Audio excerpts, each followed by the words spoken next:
Okay. Welcome, welcome, welcome.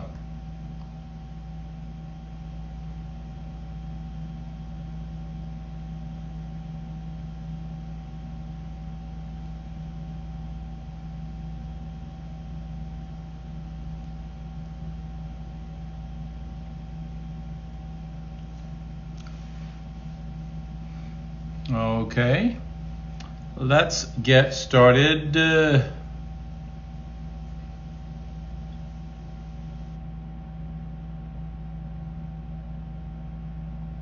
Okay.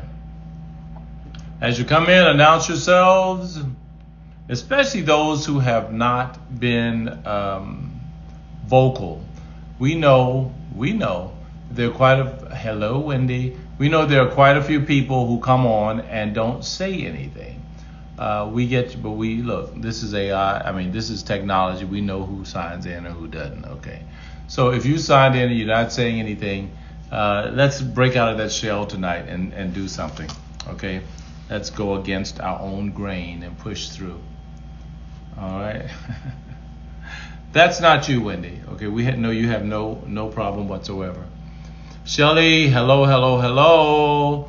Shelly, Travis, okay. Louise, good evening, good evening, good evening.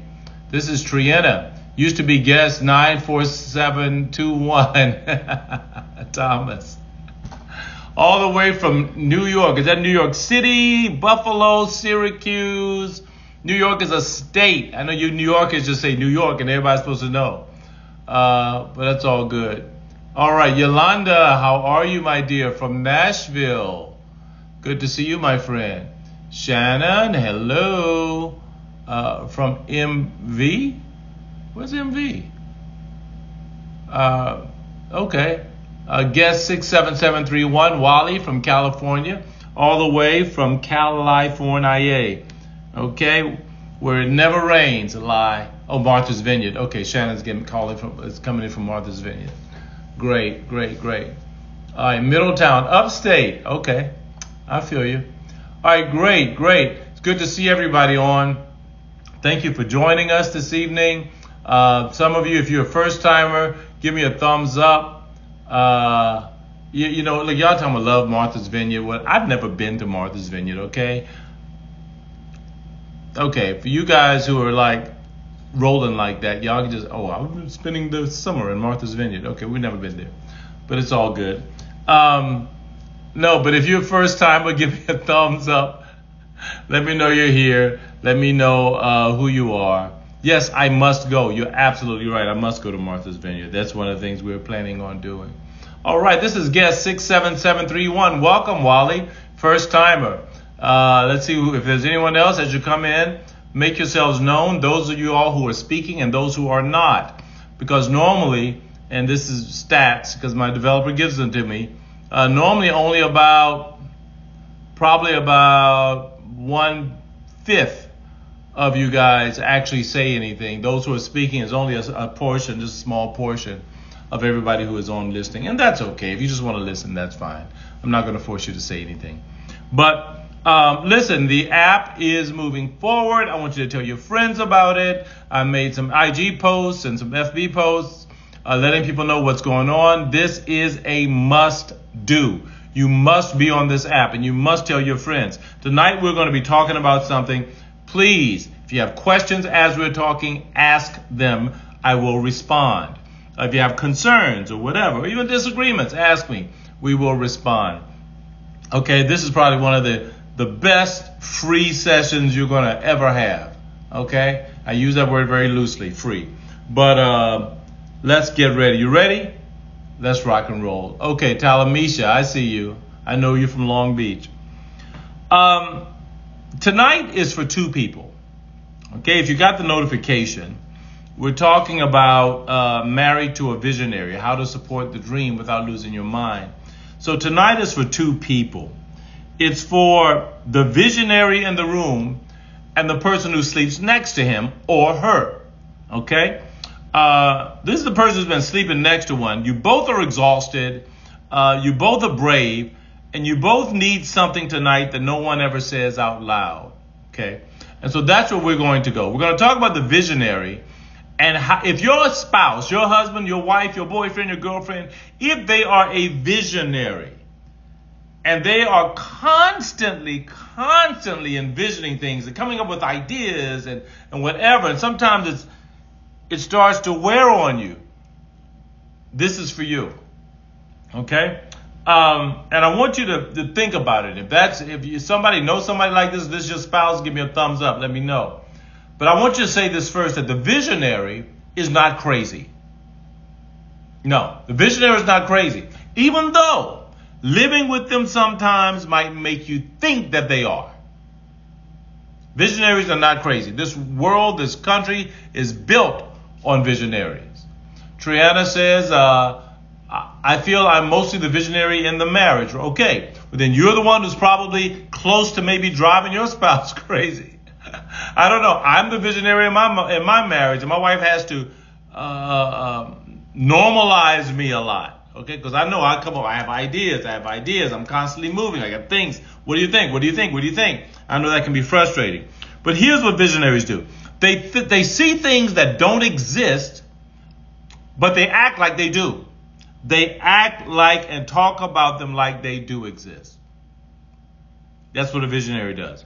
They move fast, they pivot often, and they rarely feel finished. The visionary never feels finished. He never feels as though he's completed anything. They also need buy-in before they get proof. They always need buy-in. Visionaries, they experience rejection as fuel. So if you're rejecting your visionary, if they're getting rejected, that's fuel. And when they get comfortable, that's a threat. Yeah. Visionaries are never comfortable. I'm trying to show you who you're married to. So they are simultaneously the most exhilarating and the most exhausting person you've ever met, all wrapped up into one. Mark and Donna are watching in Texas. Absolutely. Hey, Mark and Donna. Mark Dandridge, great.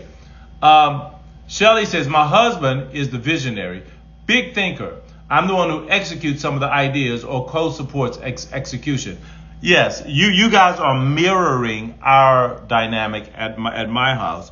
I tend to be the visionary. I think I've rubbed off on my wife a little bit, okay? Because she comes up with some visions, some things.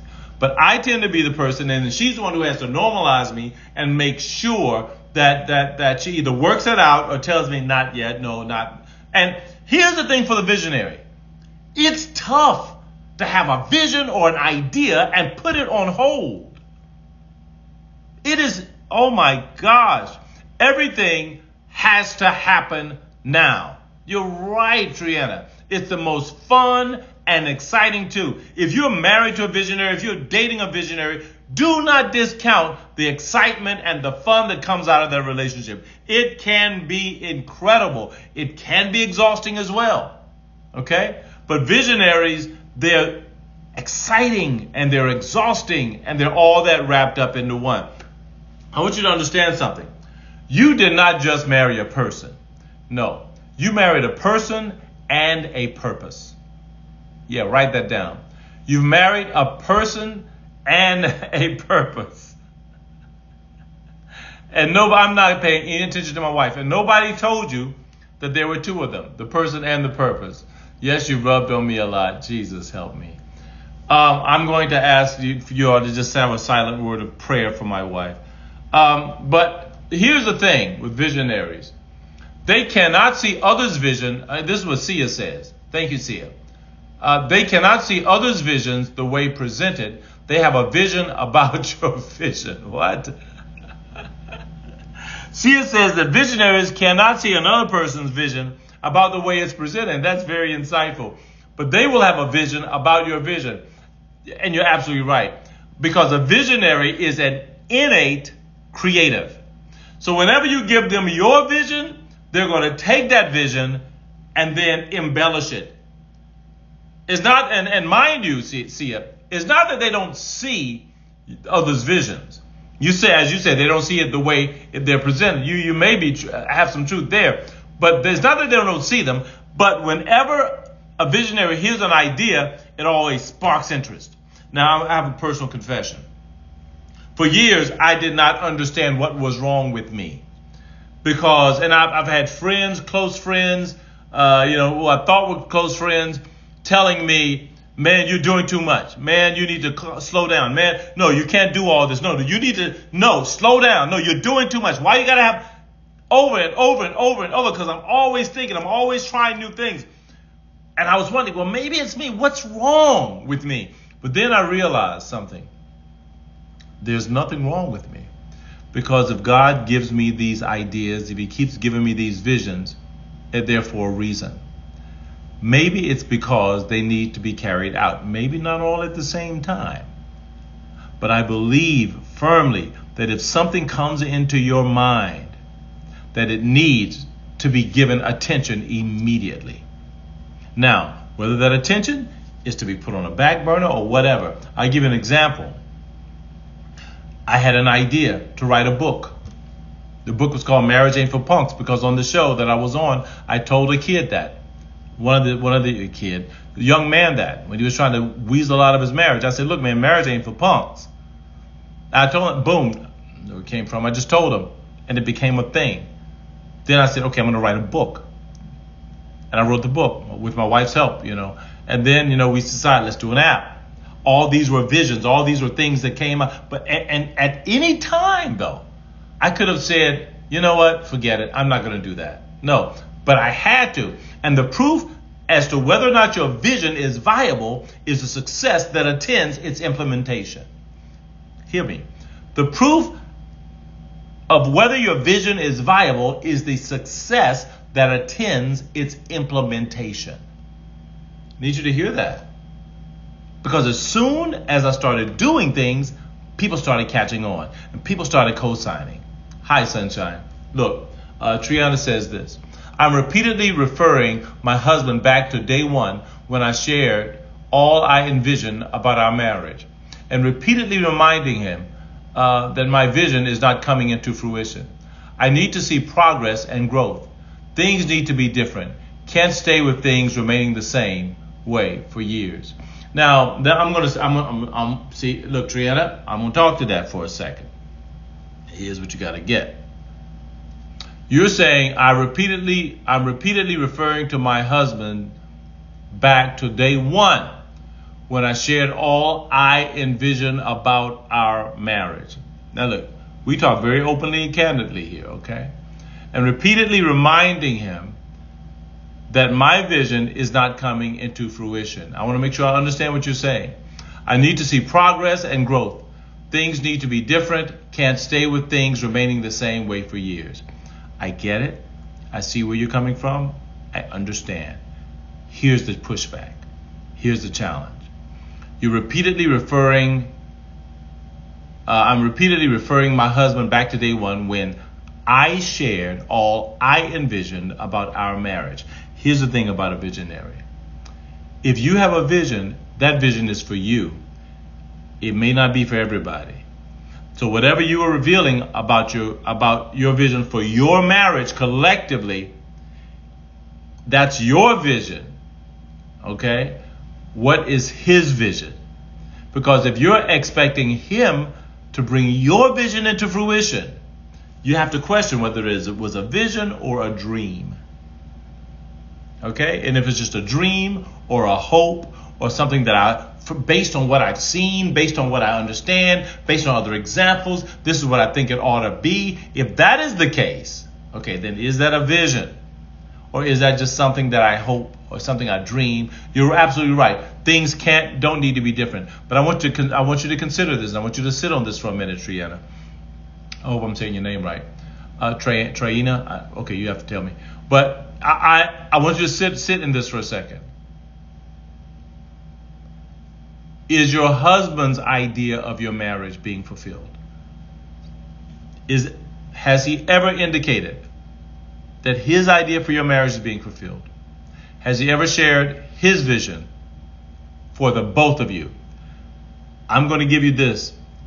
If you want your visions to come true, your ideals to come true in marriage, then you have to move based on what you think and let him move based on what he thinks. you both fulfill your individual goals and you come together with a marital goal also. Here's what I'm saying. Because before you got married, you both had individual goals, things that you wanted. When you got married, those two individual goals now become corporate. So what you have to do now is balance. How do I achieve this and this? Or is there a scenario where I can put both of our visions together and we create a new goal together?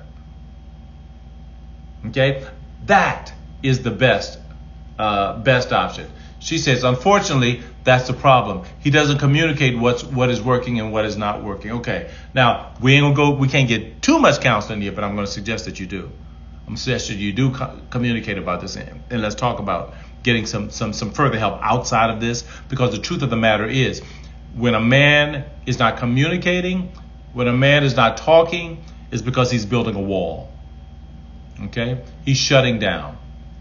Now, why he's shutting down, I'd have to talk to him. We'd have to get into that. But he doesn't communicate what is working and what is not working. Well, a couple things are happening. Either he feels hopeless, or he feels as though his input is not going to make a difference, or he may not have input. He may be blinded. He may be just trying to please, and him saying what he wants becomes irrelevant. I don't know what it is, and I'm not going to try to guess. But if he's not saying what's working, what's not working, you have to sit down and talk to somebody and unpack that, because I'm letting you know he's building a wall. And when a man, I'm telling you from a man's perspective, when a man builds a wall, it takes a lot for it to come down. Okay? So I hope I'm getting to you. I hope you're hearing it. But I don't want you to encompass him in your vision without knowing what his is. And sometimes we have a thing we call naked moments. I see so many comments coming in. I'm going to reach those in a moment. And in naked moments, we give the other person a chance to talk and to open up and to tell what they're saying and what they're feeling without interruption. And maybe that's what needs to happen here. I'm not sure. I don't know. I think you're an awesome person. I don't know him from a can of paint, but I would dare say that you guys need to talk to somebody, and right now. Okay, he has his own vision and may be blinded by yours. That's what Sia says. Absolutely. He has his own vision. And look, this is a safe space, Triana. It's a very safe space. So look, we're all trying to help each other here. He has his own and may be blinded by yours. Who is this? Someone saying here, Mark Dandridge, we can't believe that Pastor Cal is in our living room. Come on. Yes, I am. Tell your friends. I'll come to their living room too. Just download the app. We really love how you say that you grow in love. Absolutely. So I hope you're getting this, Triana, because I want the best for your marriage. I want the absolute best for your marriage. But he has to be involved in it. It cannot be just your marriage and bringing him along. If you're both not pushing the wagon up the hill, the wagon will not get there. It cannot go up the hill with you pulling it and him sitting in it. It can't go up the hill with him pulling it and you sitting in it. Both got to have a foot in and a foot out, and you're pushing that thing. Okay? Louise, when I was married, my ex-husband had a vision in his head. I'm going to just interpret that. But he expected me to execute his vision. Yeah, that's a different problem. He wasn't a visionary then. He had a vision. He wanted you to execute it. Now, I don't know what the vision was. I have visions, and I want my wife to help me execute them. Okay? But here's the thing. If he had a vision, right? Understand this whole thing about being a visionary. Whoever has a vision, this is for the benefit of your marriage. You both need to sit down and parse through this thing and find out how it can come true. Okay? It's not about my vision, your vision. Whatever the vision was, if I have a vision or idea of something, my wife says, oh my God, that's a great idea. You know what she does? She jumps on it. Okay, we could do this. And I'm sitting back saying, okay, great. Wait a minute. I didn't think about that. Sometimes I'm like, hold up, don't take over my vision. But generally, I'm like, go ahead. Because I value her intelligence. I value her input. I honestly do. You hear that right, baby? Okay. Hey, Jeffrey. Okay, great. You just described him based on his behavior. Yeah. Because honestly, a lot of men are very similar. You'd be surprised. In my group Mentoring Manhood, in our nonprofit Mentoring Manhood, we're finding that a lot of men have the same challenges, having the same issues. I talked to a group of men last week, and I'm completely off subject here. I talked to a group of men last week before, and I spoke to them about not asking permission. having the guts to not need permission. And you'd be surprised at how many men feel that they need permission to move forward, even from their wives, because we're always trying to please. So we feel like, well, we can't move until she says so. And I challenged them and released them and told them, no, you can. Your wife doesn't want you to get her permission. She wants you to notify her, run it by her, get her buy-in, but ultimately you got to make that call. And a lot of times husbands don't feel free to do that. I hope you guys are getting what I'm saying. Okay. Okay, exactly. You just described him. Okay, great. Triana, he flourishes me with gifts, expressions of love. That's awesome, but does not communicate what works or doesn't. One of the reasons I chose to come on today. Yeah, and I'm so glad you did it. And I'm going to ask you to continue and bring him next time. Because here's the thing. He's showing you how he loves you. Okay, which may not be how you want to be loved. And I don't want to get into love language because I think there's more than 5. But he's giving you gifts and everything because that's what he's familiar with. Okay, but he doesn't communicate what works and what doesn't because that's what you want to know. So he's giving you ice cream when you don't want ice cream, you want collard greens. He's giving you this and you don't want this, you need that. Because it's all about knowing how to love people. And the whole idea behind love languages is not just knowing how your love language is, but knowing what the other person's is. And I communicate, come out of my box, come out of my comfort zone, and love them the way they need to be loved, not the way I'm accustomed to being loved. And that's what I see happening here, okay? So, Triana, I appreciate you so much for being honest and vulnerable and sharing that. And you said, but I understand I'm a big communicator. He needs work. But I understand I'm a big communicator and he needs work. Okay. Let me share this with you. Last thing that I'm going to go on. Communication is not just verbal. Okay. I want you to be careful and watch how you're communicating. In my book, Marriage Ain't for Punks, I talk about the 7 pathways of communication. Only one is verbal. There are others. Is it your tone, your pitch, your eyes, your gestures, your silence? There are a number of ways we communicate. And sometimes they are louder than words. So when you say you're a big communicator, understand what he's receiving. Is he only receiving your words? If you think that he's only receiving your words, you got to look at everything else you're doing and how much that's affecting him. Okay? All right. Triana, okay. Aline. All right, I see it. Communicate the vision. I think she feels he expects her to read his mind. My boss does that. Yeah, and sometimes, yes.